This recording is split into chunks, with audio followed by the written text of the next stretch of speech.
In today's episode of Opinions and Buffoonery, I'll be looking at a game that took me by surprise by just how fun it is.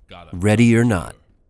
Some people out there may question the timing and political correctness of having a game about police actions in today's social climate. Those people are pussies. But it wasn't always like this. I mean, how did we get here? Whatever happened to Officer Friendly? You know, the good old days where Carl Winslow would give you a stern talking to and promise not to tell your mom if you stopped acting like a fool. Oh, right, the smartphone happened.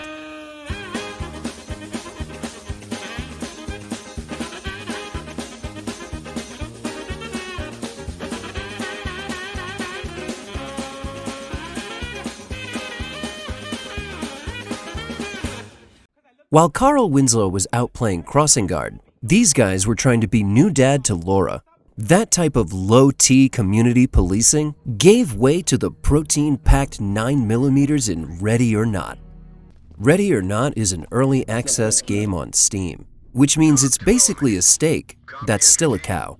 That being said, it's ready to eat. It's a tactical first-person shooter set in the liberal dream world where the police have been defunded, which explains why a 5-man SWAT team is sent in to clear an entire building of drum circle meth heads. But more importantly, this game dares to ask the question, what if? Did you hear that? Or do you smell that? Wasn't just a badass Hollywood trope, but the real-life equivalent of no-clip mode.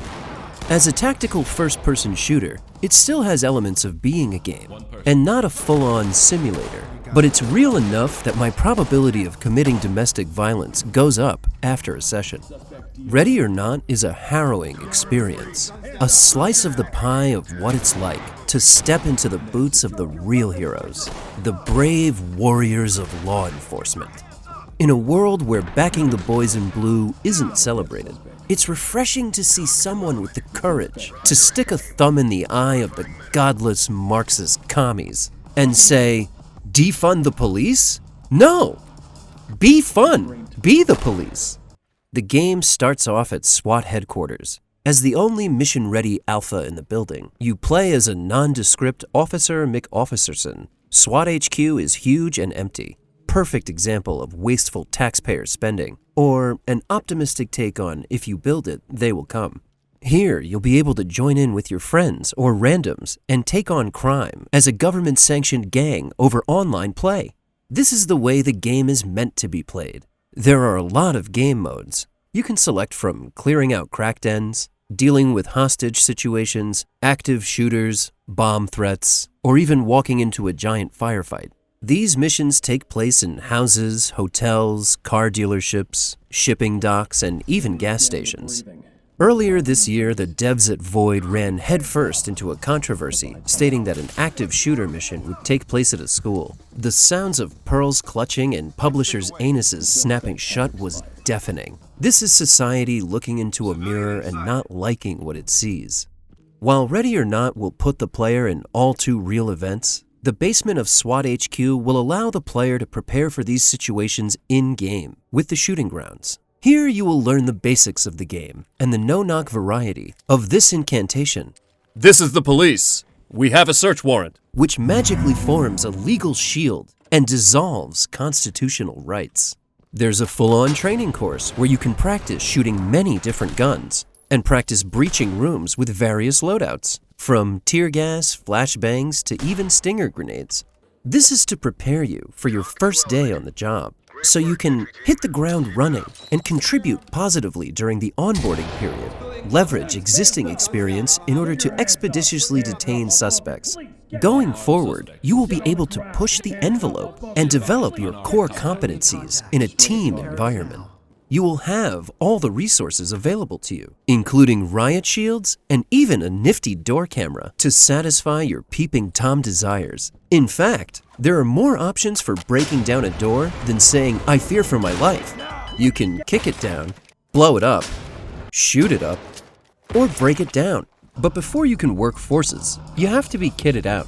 And Ready or Not lets you do just that with its many customization options. The weapons menu is an all-you-can-eat buffet of freedom. I'm not sure what the difference is between these guns, because I'm just a dude whose pants have 4 pockets, and my idea of roughing it in the wild is paying in cash. But I don't think it matters because bullets are going to bullet. In the end, when the long arm of the law reaches out, someone, anyone, is going to get caught. One of the last remnants of the idea of separate but equal that polite society allows. Not only can you choose your gun and various tactical pocket fillers, but you can dress up your gun with the latest from the military surplus spring collection. There are various silencers and grips and scopes. The options are plentiful, whether you're a man who prefers an underhanded grip or direct frenulum stimulation. There's a mod to suit your fancy. Not surprisingly, in today's gaming culture, the opportunity to customize your character allows you to live out your dream as a diversity hire. I have to say, I really like this game.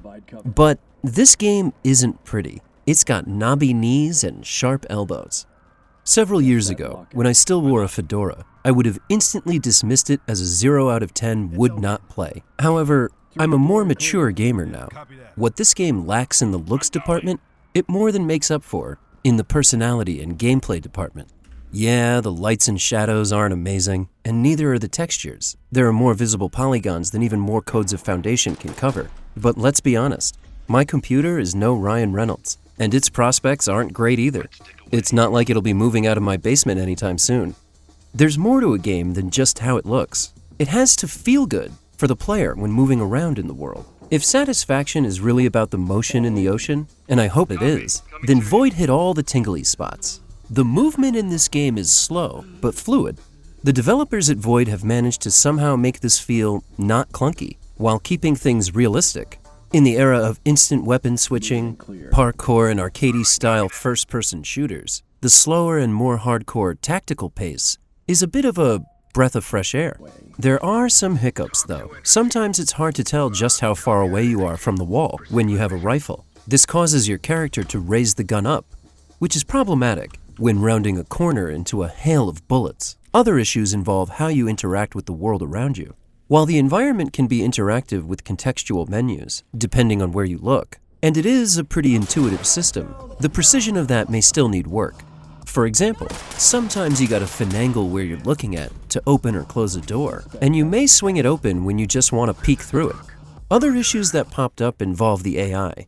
The friendly AI in this game is a bit like a potato that hasn't decided if it's going to identify as a curly fry or a wedge. Your teammates will frequently get in your way, not react to enemies shooting you, but they'll also clear a room and drop baddies before you can yell gun. The enemy AI, however, is the kind of potato that could 360 no-scope you through a wall. As an early access game, I'm sure the AI will be worked on more, but for now, the superhuman AI has got me saying, fuck. Blue lives do matter. As I reload for the 15th time, is this game propaganda? Used to turn unwitting gamers into bootlickers? Hey, I'm just asking questions. I'm not sure if this is a feature or a bug, but the AI can be a bit irrational, just like people. For example, look at this. For this next part, I'm gonna slow it down and set it up. She comes running out and I'm thinking she might be a non-combatant. But then, with the speed of Hermes, she starts shooting. Here it is again at full speed. My character was one lucky miss away from getting a posthumous promotion. Or how about this guy? He's on his knees in a room with 3 cops yelling at him, and he decides it's time to get up and run towards the player with a shotgun in his face. In other cases, I was faced with a decision where a person with a gun decided to turn around and run away. I'm left deciding whether to shoot him in the back and end it or chase after him, not knowing if he's going to get a lucky hit later. Kudos to the developers for the unpredictable AI and making them just a little more human. After the most recent update, I noticed the AI will roam around and respond to noise, and may end up surprising your team from behind. No longer will they wait in their rooms to be executed. This adds much more strategy and unpredictable playthroughs, as you have to make a judgment call as towards which doors to block off, and how to position your limited team members. And it isn't just the enemy AI that will kill you. It's the environment. There are booby traps that lay about, and the only way to avoid them is to go nice and slow. It's important to establish a good rhythm, despite how much you just want to thrust yourself into the room. Without proper intel, it's likely to get you blown up. Apparently, These failed youths learned booby trap making from the Viet Cong. Despite the issues with the AI, this game is incredibly fun. The developers have stated that they have plans to add to the options for the player, such as the ability to cut the power. There's even going to be PvP. That said, it's not without its bugs at the moment, or issues with the difficulty scaling between the various types of missions. This can obviously lead to some frustrations. I don't normally buy early access games because basically, you're just buying a promise that the developers will actually ship the game as advertised before it can be reviewed. But I can say this. This is the most fun I've had in a co-op first-person shooter in a long time. It's great to just grab a few friends and just say, let's be cops. Despite what you might think, life on a SWAT team isn't all just murder, death, kill. For those of you tree huggers, or for those of you who are just more sadistic, this game locks the highest scores behind the use of non-lethals, like tasers, beanbags, and pepper spray, to subdue the criminal element. This game presents a challenge to the player because unlike Call of Duty, where everything moving is a threat and killable, there are non-persons of interest here, people who are just in the wrong place at the wrong time. But unlike in real life, guilt by association isn't punishable by death in Ready or Not. But unintended events happen, and sometimes persons not currently of interest make contact with more than less than lethal objects. There were more than a few times when I rounded a corner and got spooked by a guy, and by the time I said, "Drop the gun," my bullet was leaving the chamber. In each case, I was penalized. It's not administrative leave or anything crazy like that. It's worse. You lose points, and it affects your score, which is on a ridiculous curve as it is. That, my friends, is accountability. Make no mistake, this game will get your heart racing. You will often run into bad guys who dress like not bad guys. Innocents will often run right at you or away and not listen to your commands to put their hands in the air. You'll even have bad guys who surrender, only to pull out a gun as soon as you turn your back.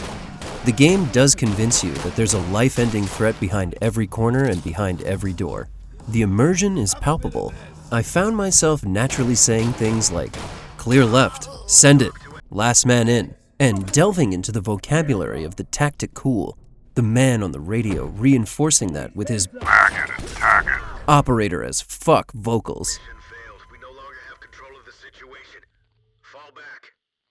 In the end, this is a fun game and shows even more promise than the pre-inauguration Biden presidency. It'll be a great game once the issues with AI are solved and additional environmental interactions and gameplay are fleshed out. Even now, I can feel it turning me into someone that unironically calls everyone brother. I give this game 4 out of 5 Minneapolis police departments. Thanks for watching. If you have any comments, leave them below. If you didn't find this helpful, give it a thumbs up, or don't. It's a free country. Or is it?